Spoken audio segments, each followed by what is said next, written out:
सरस्वती ज्ञान कोश में आप सबका हार्दिक अभिवादन है। बच्चों, आज हम क्लास 10 की संस्कृत का तीसरा पाठ है सूक्ति सुधा पढ़ेंगे। और इसमें सूक्ति सुधा होता क्या है, इसका अर्थ मैं आपको पहले बताती हूँ। सूक्ति को आप संधि विच्छेद करेंगे तो दो शब्दों से मिलकर बना है, सु जमा उक्ति। सु अर्थात सुंदर, उक्ति वचन। जो सुंदर वचन होते हैं, जो उपदेशात्मक होते हैं, हमें नीति के नियम बताने वाले होते हैं, वो सूक्ति कहलाते हैं। और सुधा का अर्थ होता है अमृत, यानी जो सुंदर वचन अमृत के समान है, जो हमारे जीवन में हमें कल्याण की ओर ले जाने वाले हैं, वो वचन सूक्ति सुधा कहलाते हैं। तो ये सूक्ति सुधा जो है किसी एक विशेष पाठ से या खंड से नहीं लिया गया है, बल्कि नीति के जो नियम बताए गए हैं, नीति के जितने भी श्लोक हैं संस्कृत के, उनमें से छांट छांट करके जो बड़े अच्छे ही सुंदर हैं ये सूक्ति वचन, उनको आपके इस पद्यांश में रखा गया है। तो वही आज सूक्ति सुधा हम पढ़ेंगे। चलिए तो स्टार्ट करते हैं। सबसे पहला है, भाषासु मुख्या मधुरा दिव्या गीर्वाण भारती, तस्मादधि काव्यम मधुरम तस्मादपि सुभाषितम। भाषासु, भाषाओं में, मुख्या मुख्य, मधुरा मधुर, मधुर अर्थात मीठी, दिव्या, दिव्य कहते हैं अलौकिक, गीर्वाण, गीर्वाण कहते हैं देवताओं को, तो देवताओं की भारती वाणी है। तो भाषाओं में जो मुख्य है, मधुर है और अलौकिक है, वह कौन सी भाषा है? गीर्वाण भारती अर्थात देवताओं की वाणी। देवताओं की वाणी कौन सी भाषा है? संस्कृत। तो संस्कृत भाषा भाषाओं में मुख्य, मधुर और दिव्य है। और उसके बाद देखो और क्या है, तस्माद ही, और तस्माद ही विच्छेद करोगे तो तस्माद ही हो जाएगा। तो तस्मात उससे भी, काव्यम काव्य, काव्य आप समझते हैं जिसे हम लय ताल के साथ गाते हैं, पढ़ते हैं, बोलते हैं। मधुरम मधुर, तस्माद भी और तस्मात उससे भी, अपि भी उससे भी, सु सुंदर भाषितम, भाष अर्थात वचन, उससे भी सुंदर वचन। ये तो इसका शाब्दिक अर्थ है, लेकिन अब इसे हम क्रम में लगाकर अन्वय करके नीचे वाली लाइन को फिर से देखेंगे तो आपको इसका अर्थ समझ में आएगा। तो पहली लाइन में तो यही बताया गया है कि भाषाओं में मुख्य, मधुर और अलौकिक देवताओं की वाणी है। और तस्माद ही, क्योंकि तस्माद उससे जो है काव्य, यानी काव्य उससे ज्यादा मधुर है। किससे? गीर्वाण भारती से, देवताओं की भाषा से। और तस्मादपि उससे भी, यानी उस काव्य से भी, सुभाषितम, सु सुंदर भाषित वचन है। क्या? मधुरम मधुर। तो उससे भी काव्य मधुर है, यानी उससे संस्कृत से भी ज्यादा, और उससे भी ज्यादा यानी काव्य से भी ज्यादा सुंदर वचन मधुर हैं। ऐसा इसमें सुंदर वचनों के विषय में बताया गया है कि सबसे जो श्रेष्ठ है, काव्य में भी, भाषा में भी, और उन सबसे मधुर जो हमारे सुभाषित होते हैं, यानी सुंदर जो वचन होते हैं, जो उपदेशात्मक होते हैं, जो हमें नीति के मार्ग पर ले जाने वाले होते हैं, वो सूक्ति वचन सर्वश्रेष्ठ होते हैं। ये आपको समझ में आया होगा। अब इससे आगे चलते हैं। पृथ्व्याम त्रीणि रत्नानि जलम अन्नम सुभाषितम, मूढ़हि पाषाण खंडेषु रत्न संज्ञा विधीयते। पृथ्व्याम, पृथ्वी पर, त्रीणि तीन, रत्नानि रत्न, क्या है? जलम जल, जल आप जानते हैं पानी, अन्नम अन्न जो आप अन्न खाते हैं, अनाज भोजन, और सुभाषितम, सु सुंदर भाषितम वचन, सुंदर वचन।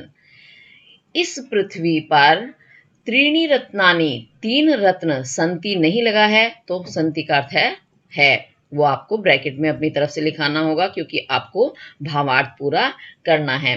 तो पृथ्वी पर तीन रत्न हैं, उन तीन रत्न के नाम बताए हैं, जलम जल, अन्नम अन्न और सुभाषितम सुंदर वचन, ये 3 पृथ्वी के रत्न हैं। और मूढ़ई, जो मूढ़ कहते हैं मूर्ख, विवेक शून्य व्यक्ति जो होते हैं, उन मूढ़ई मूर्खों के द्वारा तृतीय विभक्ति का है बहुवचन, तो इसमें यानी एक मूढ़ नहीं, सभी मूढ़ों के लिए कहा गया है।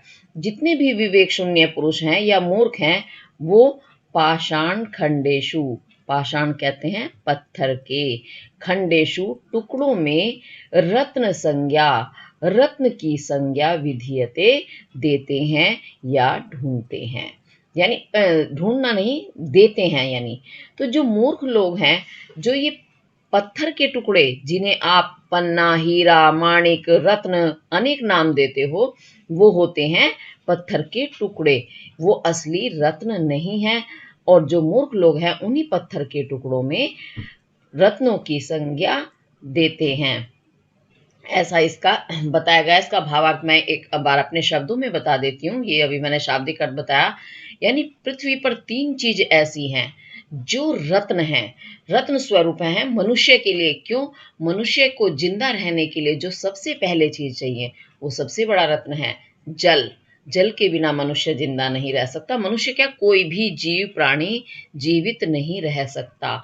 अन्नम, अनाज के बिना भी आप, दूसरे नंबर पर अनाज आता है, उसके बगैर भी आप भूखे नहीं रह सकते, जिंदा नहीं रह सकते। भूखे रह करके कुछ समय तक रह सकते हैं। और उसके बाद है सुंदर वचन, यानी वचनों का या बातों का, उपदेशों का हमारे जीवन में सबसे ज्यादा महत्व है मनुष्य के जीवन में, क्योंकि मनुष्य एक बुद्धिमान प्राणी, एकमात्र ऐसा पृथ्वी का प्राणी है कि उससे ज्यादा बुद्धिमान या विवेकशील मनुष्य धरती पर नहीं है।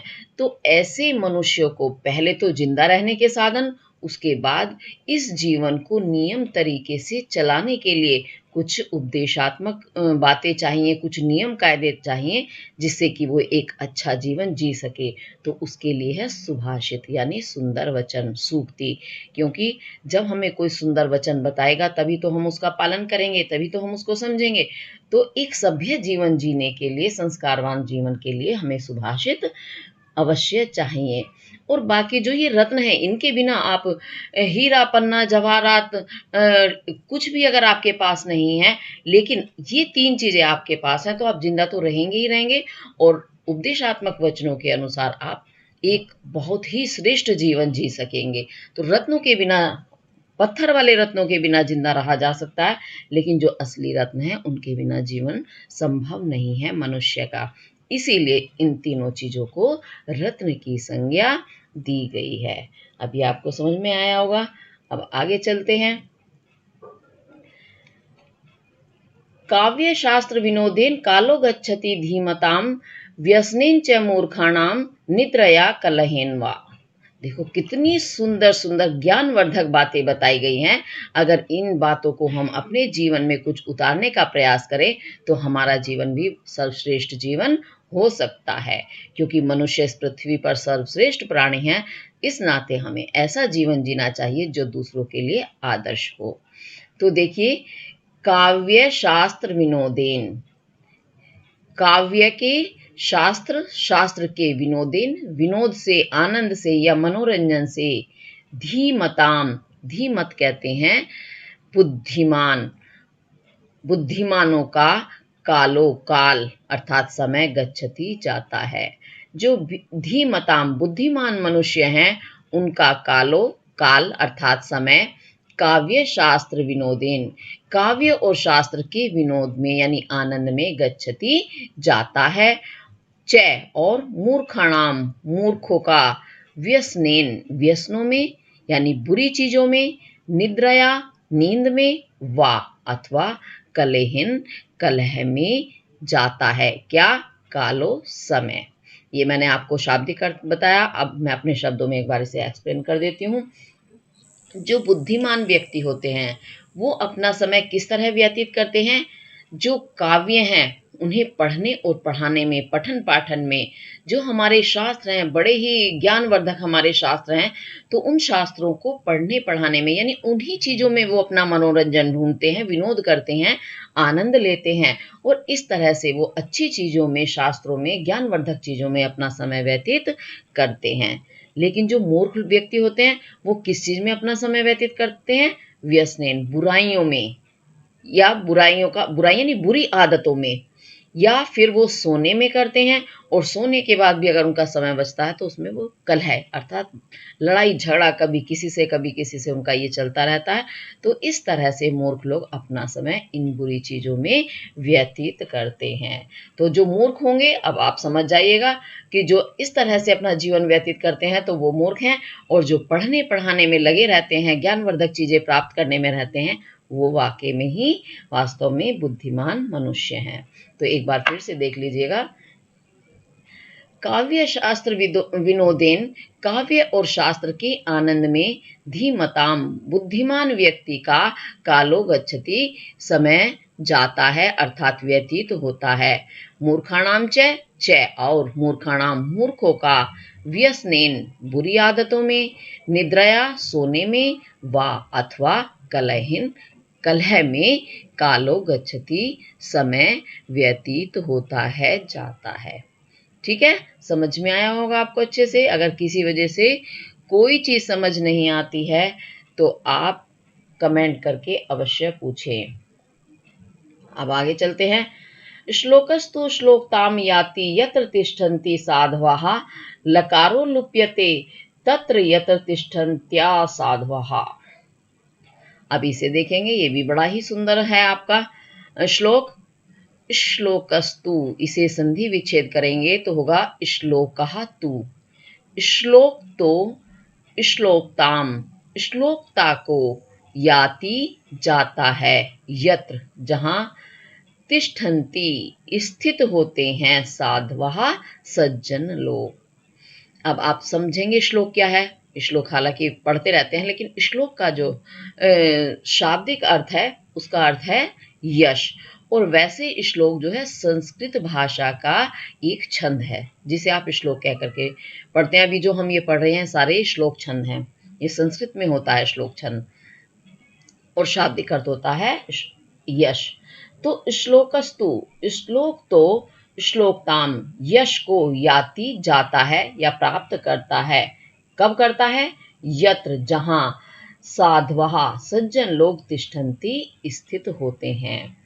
और यत्र जहां असाधवः तिष्ठन्ति, असाधवा यानी असज्जन, तिष्ठन्ति होते हैं या स्थित होते हैं, तत्र वहां, लकारो लकार, लुप्यते लुप्त हो जाता है। लुप्त होना अर्थात छिप जाना। ये तो इसका शाब्दिक अर्थ है। अब एक बार मेरे शब्दों में समझेंगे तो और अच्छे से समझ में आएगा।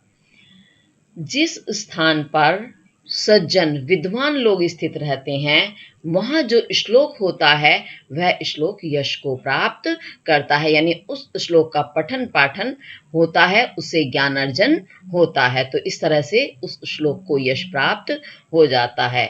लेकिन जिस स्थान पर असज्जन दुष्ट व्यक्ति स्थित होते हैं, उनके सामने आपने श्लोक कह दिया तो उस श्लोक का वो अर्थ समझने की बजाय, पढ़ने की बजाय, उसको अच्छे से समझने के बजाय क्या करेंगे, आपस में कलह करने लगते हैं, यानी उस चीज पर बहस करने लगते हैं।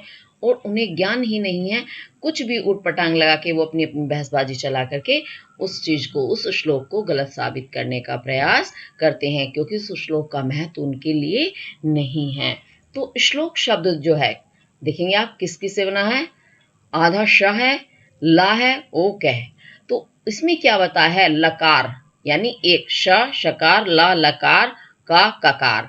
तो संस्कृत में जैसा कि आपने वर्णमाला पढ़ी है, अगर आपने देखा होगा, मैं ये चीज आपको समझा चुकी हूँ व्याकरण वाली उसमें, माहेश्वर सूत्र वाले में, कि एक वर्ण को हिंदी भाषा में, संस्कृत भाषा में सीधे ल क ना कह करके लकार, ल है आकार जिसका वह लकार है, क है आकार जिसका वह ककार है।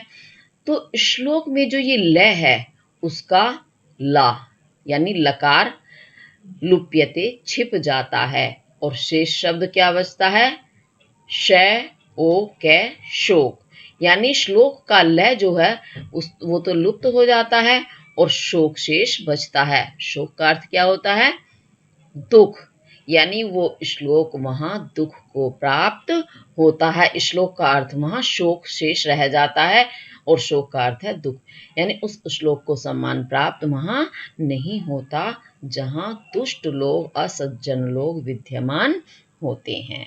तो ये आपका ये वाला श्लोक पूरा हुआ। अब हम आगे चलते हैं। अप्राप्त कालम वचनम बृहस्पतिरपि ब्रुवन् प्राप्नुयाद बुद्धयव अज्ञानम अपमानश्च शाश्वतम। अप्राप्त कालम, प्राप्त काल यानी जो समय हमें प्राप्त हो गया है, मिल गया है, यानी अवसर, और अप्राप्त जहां अवसर नहीं है, जहां काल हमें प्राप्त नहीं हुआ है यानी वो हमारा नहीं है, तो वो क्या होगा, जो अवसर युक्त नहीं है। वचनम, वचन शब्द, बृहस्पतिर अपि, बृहस्पति, बृहस्पति कौन है, देवताओं के गुरु हैं। तो कितने विद्वान हैं जो देवताओं के गुरु हैं, वो बृहस्पतिरपि भी, अभी से बृहस्पतिरपि को विच्छेद करेंगे और ब्रुवन को, तो होगा बृहस्पति ही अपि अब्रुवन। तो जहां पर अप्राप्त कालम, सही अवसर न होने पर, बृहस्पति ही अपि, बृहस्पति भी वचनम, वचन को या वाक्य को, शब्द को, कुछ भी कह दो आप, बात को अब्रुवन बोलते हैं। तो बुद्धया, बुद्धि की, अवज्ञानम, अवज्ञा को, अपमानश्च, और इसे भी विच्छेद करेंगे तो हो जाएगा अपमानः च, तो अपमान को च, और शाश्वतम, निरंतर, प्राप्नुयाद, प्राप्त करते हैं। ये इसका शाब्दिक अर्थ है। एक बार मेरे शब्दों में समझ लीजिएगा, भावार्थ बता देती हूं मैं। यदि कहीं बातचीत चल रही है और अवसर नहीं है उस बात को कहने का, उस समय यदि वो बात कह दी जाए अवसर के जो अनुकूल नहीं है, तो क्या होगा, हम निंदा के, बुराई के पात्र हो जाएंगे, क्योंकि समय तो कैसा था और बात कर बैठे कैसी। तो इसका मतलब ये है, हमें हमेशा अवसर के अनुकूल बात करनी चाहिए। अगर अवसर के अनुकूल बृहस्पति देव भी कुछ वाक्य या वचन बोल देते हैं, तो वे भी बुद्धि की अवज्ञा को और अपमान को निरंतर प्राप्त करते हैं। तो जब देवता भी उस बुराई से नहीं छूट सकते जो अवसर के अनुकूल ना कही गई हो, तो हम तो आम आदमी हैं, फिर हम कैसे अपमान के भागी नहीं होंगे, यानी फिर हमारी बुद्धि का हर जगह तिरस्कार किया जाएगा, हमारा अपमान हमेशा किया जाएगा। देखो इतनी भी तमीज नहीं है कि देखो कैसी बात ऐसे समय पर बोल दी। मान लिया किसी के यहाँ बड़ी दुख की घटना घट गई है और वहां जाकर के हम हंसने लगे और इधर उधर की मजाक करने लगे, चुटकुले सुनाने लगे, तो क्या ये अवसर के अनुकूल होगा? बिल्कुल नहीं, वहां हमारा अपमान होगा, और एक बार नहीं होगा, उसी समय नहीं, बल्कि निरंतर, निरंतर यानी लगातार होता रहेगा। जब भी चर्चा चलेगी तो उस समय, अगर उस समय की बातें चलेंगी, तो यही कहा जाएगा कि कितने मूर्ख हैं वो लोग, क्या बुद्धि दिमाग बिल्कुल नहीं है, ऐसे अवसर पे ऐसी कड़वी बातें बोल दी। ऐसा तो बोलना ही नहीं चाहिए, क्योंकि जब किसी के दुख का अवसर है तो हमें दुख मनाना है, या किसी के घर खुशी है और वहां हम रोना धोना मचाना शुरू कर दें, वहां लड़ाई झगड़ा करने लगे, तो वो भी हमारी बुद्धि की अवज्ञा होगी और हमारा अपमान हमेशा के लिए होता रहेगा। तो ये निश्चित है। देखो कितनी ज्ञानवर्धक बातें एक एक श्लोक में बताई गई हैं, यानी हमें अवसर के अनुकूल बोलना चाहिए। अब एक बार फिर से देख लीजिएगा। अप्राप्त कालम वचनम, अवसर के विरुद्ध वचनम, वचन, वाक्य, बृहस्पतिर अभी अब्रुवन, बृहस्पति के भी बोलने पर, बुद्धि अवज्ञानम, बुद्धि की अवज्ञा, और च, और अपमान, अपमान, शाश्वतम, हमेशा निरंतर, प्राप्नुयाद, प्राप्त होता रहता है, यानी वो बुराई के ही पात्र होते हैं। तो इस तरह से हमारा सूक्ति सुधा के ये 5 श्लोक आज पूरे हुए। इसमें जो शेष बचे हुए हैं उन्हें हम अगली वीडियो में करेंगे। इसको और आप अच्छे से समझें और अपना काम अच्छे से करें, क्योंकि परीक्षाओं में इनका ही, जैसे मैंने आपको व्याख्या बताई है बिल्कुल वैसे ही आपको भी करनी है। बस एक चीज और है, संदर्भ और प्रसंग लिखना होता है। तो संदर्भ में आप क्या करेंगे, यानी ये श्लोक कहाँ से आया उसका परिचय हमें देना है। तो आप इसका संदर्भ देंगे, प्रस्तुत श्लोक हमारी पाठ्य पुस्तक संस्कृत के पद्य पीयूषम, संस्कृत पुस्तक ऐसे लिखेंगे, संस्कृत पुस्तक पद पीयूषम के सूक्ति सुधा नामक शीर्षक से लिया गया है। तो ये इसका पूरा परिचय आ गया। फिर प्रसंग, क्योंकि हर श्लोक का अलग अलग प्रसंग है, एक दूसरे से संबद्ध नहीं है, अलग है, इस कारण हर किसी का प्रसंग आपको अलग बताना होगा। प्रसंग का अर्थ क्या होता है, प्रसंग का मतलब होता है कि ये जो चीज आप पढ़ रहे हैं ये इसमें क्या है, तो इसमें आपको बताना पड़ेगा। यानी मैं 5 श्लोक का ही उदाहरण दे रही हूं कि प्रस्तुत श्लोक में अवसर की अनुकूलता के विषय में बताया गया है। तो इस तरह से प्रसंग लिख के फिर हम व्याख्या लिखते हैं। तो ऐसे ही आपको इसकी व्याख्या लिखनी है। तो इसी के साथ हमारा ये आज का आपका चैप्टर पूरा हुआ। आगे का फिर हम अगली वीडियो में लेकर के आएंगे। और आपको अगर मेरी वीडियो अच्छी लगती है तो लाइक, शेयर और सब्सक्राइब जरूर करें। धन्यवाद।